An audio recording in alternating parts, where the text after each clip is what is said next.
দুনিয়ার এই গরমের তীব্রতা, শীতের তীব্রতা যদি এত কষ্টদায়ক হয়, জাহান্নামের আগুন এবং জামহারীরের তীব্রতা কত মারাত্মক হবে, এটা তো বাষ্প বা ভাব।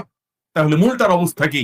অতএব আল্লাহুম্মা আজিরনা মিনান নার, আল্লাহ আপনার কাছে আমরা জাহান্নামের আযাব থেকে আশ্রয় চাই, পানাহ চাই। আল্লাহ তাআলা আমাদের সবাইকে জাহান্নামের আযাব থেকে পানাহ লাভ করার তৌফিক দান করুন। নাম্বার 2, শীতের মৌসুমটাকে বিভিন্ন বর্ণনায় রাবিউল মুমিন বলা হয়েছে, অর্থাৎ এটা ঈমানদারের জন্য বসন্তকাল। বসন্তকালে যেরকম ফল ফসল ফোটে, শীতের মৌসুমে ঈমানদারের আমলের বসন্তের ফুল ফুটে, আমলের ফুল ফুটে।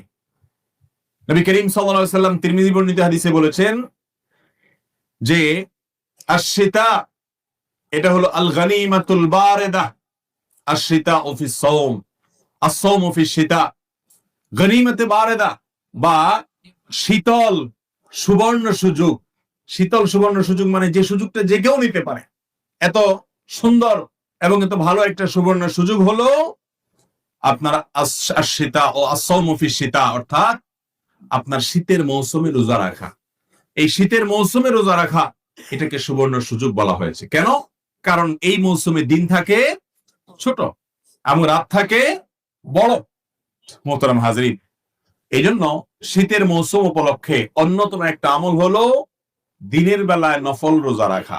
শুধু শীতের মৌসুম, এ উপলক্ষে রোজা রাখার কথা হাদিসে বলা হয়েছে, উৎসাহ দেওয়া হয়েছে। সাহাবায়ে কেরাম রাখতেন খুব আগ্রহ সহকারে, এবং নবী করিম সাল্লাল্লাহু আলাইহি সাল্লাম এটাকে আল গানিমাতুল বারিদা বলা হয়ে বলেছেন। মোহতারাম হাজরিন, তাহলে শীতের মৌসুম উপলক্ষে অন্তত 1-2টা নফল রোজা হইলেও রাখার চেষ্টা করবো তো ইনশাআল্লাহ। আজকে জানলাম এইবারের মৌসুমেই আমি আমল করার চেষ্টা করব, কারণ আগামী মৌসুম পর্যন্ত আমি হায়াত পাবো কিনা, সুযোগ পাবো কিনা সেটা জানি না। অতএব এবারে ইনশাআল্লাহ আমল করব তো। আল্লাহ তাআলা আমাদেরকে আমলের তৌফিক দান করুন। 3 নম্বর আমল হলো শীতের মৌসুম উপলক্ষে তাহাজ্জুদের বিশেষ চেষ্টা কর।